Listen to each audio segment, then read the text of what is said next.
koonkan aadmiga jooga qof kasta kurbadiisiyo kaskiisuu hadlayaaho dadku waa kalamaan haddii aad kululaato halla boodin ka shee kaalintaada ka qaado dadku waa kalamaane wixii kula wanaagsan qaar baa kohanayee ha kasoomin dhegayste dadku waa kalamaane intaasi waa kaftan waanee markanna ku soo dhowaada xubintii kalamaan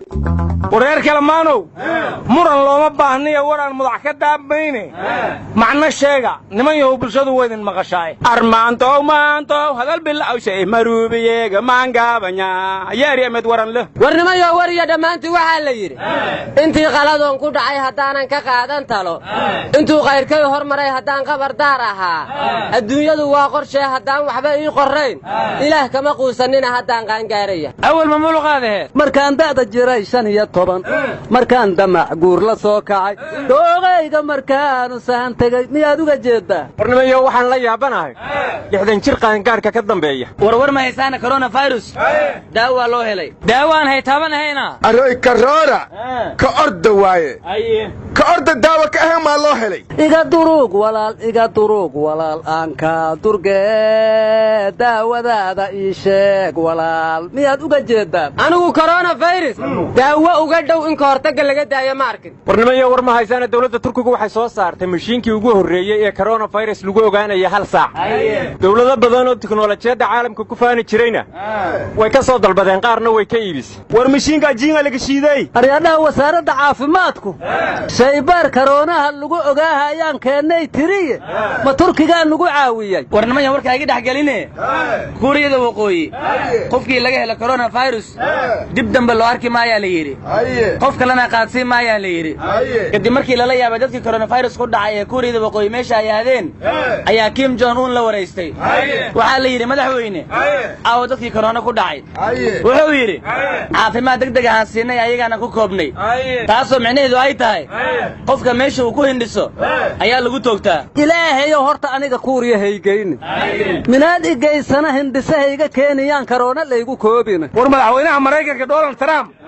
isagoo kormeer ku jiro raadinaya dadkii corona ku dhacay ayuu hindhisay kadibna ilaaladii iyo dadkii la socdo dhanaa ka kala cararaalay war Donald Trump xaaskiisii ayaa looga shakiyaa leeyahay coronavirus waana la karantiila aryadaha war ma haysiine dawladaha gacanta adag oo shuuciga waxaa la yiri coronavirus waa xakameeyeen laakiin kuwa dimuqraadiyada sheega jiray waa xakameey waayeen war anagu dawladahaas yaan ka midna war jaamacadda carabtan ka midna war inaga xaalkeenu waa digna ka tagdoohna ma gaadhin waruna haaladan may maro haytee landun dhirir yaw dareerna man yar dalnima deerna aryadaha warka wayga dhex gasheene madaxweynaha ruushka faladameer Putin wuxuu yiri lama maada dadku waa inay mid soo galaan 15 beri qofku inuu gurigiisa dhex fadhiyo iyo inuu 15 sano xabsi kaligiis dhex fadhiyo dadku lamadaas ha kala doortaan war madaxweynaha Djibouti Ismaaciil Cumar Gelle wuxuu yiri dadkii qaati baan ka joognaa shaqadii waa ka fasaxnay gooladii waa ka fasaxnay jaamacadii waa ka fasaxnay haddana inay isku yimaadeen waa laga celin laayay marka anagu dadka maxabsi baan ku ururnaa sidaanu yeelnaa war waxa hore loo yiri waana abuurista ka horeysay Soomaaliyeena meel kasta joogto dhaqankaas waa ka simanta aryadaha Soomaaliya mugin la abuurayo inay milmilowday ahayd aad ku tiri dhax waa dib u hela wuxuu war heela fariimaha anigu dadka loo sheegay corona waa la yaabay robot baa dukaamada gadiyo malaha reediyoobe reerka jooga waxa loogu daray raashin iibsaday waa raqiis fariimaha bulshada loo rakibaya waa raqiis fariimaha bulshada loo rakibayaa ma tiraahido Abdullahi Farxalo fariimahay kamid tahay ilaa hadda wax qabadkii dawladda sheegaysan yaa wax qabadkii dawladda dhameed ma Farxalo naqday war ma haysiine durbaankii colaadda la garaacayaa baa leeyahay irtoogtii dib loo furay habeenadii la soo dhaafay waxa la sheegay ciidamada dawladda ku wareegay guriga madaxweynaha hore Sheekh Shariif wartalow maxay ka dooneen ma kulba uga gooday war waxa la yiri dawladii Sheekh Shariif inuu safar u diiday haddana gurigiisa inuu joogay u diidanta warnimada buubuniska daaya dawladnimada ay kamid tahay in ciidanku meel kasta tagi karo kaasina wuxuu ahaa afayeenka nabad iyo nolol war xilibaan mahad salaad wuxuu yiri ciidanka guriga Sheekh Shariif ku meereysanayo dhibaatadii ka timaado madaxweyne farmaajo ayaa ayaa mas'uuliyaddeeda qaadaas yidhi war madaxweyne farmaajo wuxuu halleeyo sheekh shariifaa mas-uulka ah sababtoo ah saaxada siyaasadda isagaa soo saaray war ma waxaad ula jeeddaa jinni ninkii keenaa bixiya warnimada madaxweyne farmaajo markii la doortay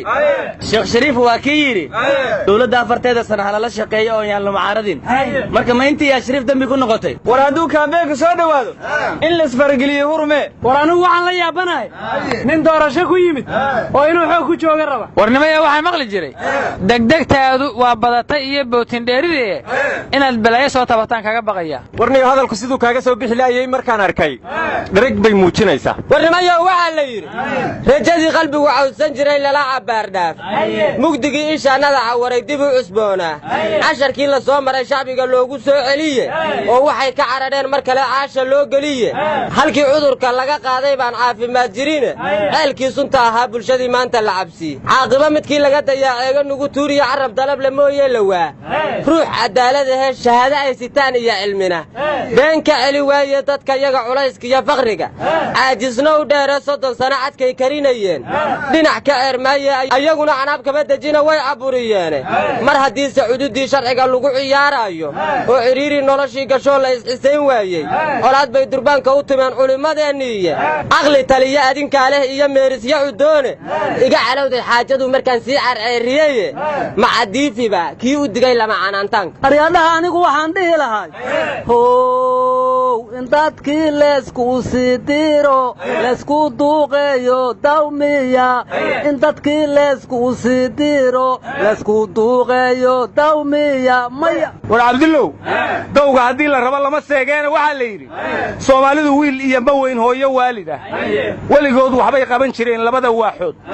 kaalintoodii waa buuxiyaan waafiga ahayd sidii bay u waaridahayaan hawl midda u weyn wabarkiiyo ugaaskiyo kuway hor ugu wootaysay waa weynkii wakhtiga iyo duqay wehelka moodaysay waa yeelladii baa gabiyo waaye araggii wixii lagu ballamay buu middoolli dhan uga weecdaaye walluhuu ku dhaartiya sharcaan cidiba weyddiine markaasuu wabxaa oo dhargaaweyl siduu yahay wuxuu keligii wadaamaha dartaa ceelkii wadareed wuxuu keligii wadaamaha dartaa ceelkii wadareede hanabe warnimiyo hortaan eelasiinkasi foga mudilankifafaaliyaw maylaray fogaawi noolo fafaanjaygaba marka eedaan maadsantiin warmadayow siinkasiinkuhuna goormuu noo yimi warhaantiyaa lagu beddelaya dhaaf anoon waaxda lay jarin amaba weli qayaar haystaa wadaamaha walwal lay dardaro ima waraabshaan ma wabxayo weli u harraa sida wabkaygii war waxaan maqli jiray waraabuhuba wiig buu qadaayoo wabax la moodaa hayna kala walwaalin hayna kala wareerin waayihiyo aadmigu isma waayi isma waayi doone asciid qaliif yiri warnimayo Soomaaliland ilaa iyo hadda kiis coronavirus lagama helin baa la yiri 3 maalmoodna roobab waaweyn oo dhibaato geysan baa ka daayay madaxweyne Muuse Biixina wuxuu amray dadka marfishada ku qayilaya in xabsiga lagu xareeyo haday guryahooda aadi waayaan war mayl areegeedagi jinkabooda boodo koofade Muuse Biixi baasadoon umay war maysiine Jubbaland waxay tiri coronavirus inaan ka hortagna anagu diyaar u nahay gobolka gedana gacanteena waa ka baxo waxba nagala weydiin maayo ciidanka dawladda ee qabsadana waxaan leenahay ka hortaga corona war bu'aalana corona ayaa ka hortagaya war corona bu'aal maxaa ka weydiinaysaa wax ka darnaa xukume araada galmudug war aan la yaabaan ka maqlay ma madaxweyne qorqoora ka tagay war macallin maxamuud ma ku soo laabtay ma baarlamaanka galmudug ama mooshin diyaarshay war nabadiyo nolol goorma ugu dambaysa baarlamaan mooshinkeena waad waalan tahay war mooshinkiisan sheegaysa mar hor ilka baaran dagi waran i gaashan qorshin leelan suubsidi warnaba waran iyo gaashan wax lagu dagaalamayaan garan waayaan waryaada fudaadka inta iska dhaftay warkiiga dhagaysta aniga burcaal waxaa la yidhi gabar hinaastiyaa sun cabtay ganjeelkaa intay qolka u soo xidhatay ay miirka u celisay bahashii kadibna dilifay tidhi warnaba gabar masaydha tii ugu ficilka fiicnayd tii geela muqmadda u qaybisay bay ahayd war luqmad maxaa ka wadaa ayax la shiilimiya war waxba kale ma ogida waa doolshi waryaada garan maysaana waa odkace gabadhii u horrayso shaakareeda waa masayrsaneed war maxaad gabdhaha ula yaabaysaa nin masayraba hadda ka hor uu rifaanta siiyey war gabar ma sirti may baan kafay lahaaytay tii hartasha bariidanka dalaadii barfuun hadda ka hor gabarta masayrta waxay tiri maantoo ismasayrayaan maaga aasaa madaxaygi laysiiye waraadhaa war ma haysaane madaxweyne xaaf iyo guddoomiyihii guddiga caleemasaarka madaxweynaha galmudug yuusuf garaad waa kulmeen yuusuf garaadna wuxuu sheegay inuu madaxweyne xaaf khilaaf ka soo qaybgelaya caleemasaarka kalamaan dareenkiyo ku jeclaada doodo dulmilow qarsoon iyo inta samaha diiday tusayaan dadweynaha hambaliyii digniin bay iyagoon docnana jirin midba doorkii wuxuu helo fariin ugu dirayaan ilma adeeryaal oo mar hirshabeelle igeeya oo madaxweyne dhaha inta kale waa la xalli doonaaye war waxaa la yidhi jacaylkii laa yacmow anaa kugu loo faray haddaan lacag siin lahaa intaan lambarkeedu damin sidaan uma kala lunneen aabbay dabta ahaa qalbiga ilahawana maad ka waddaa war jacaylkaas ma jacaylkii burweynba warheele talaxumada iyo tooqa ordaha nagala taga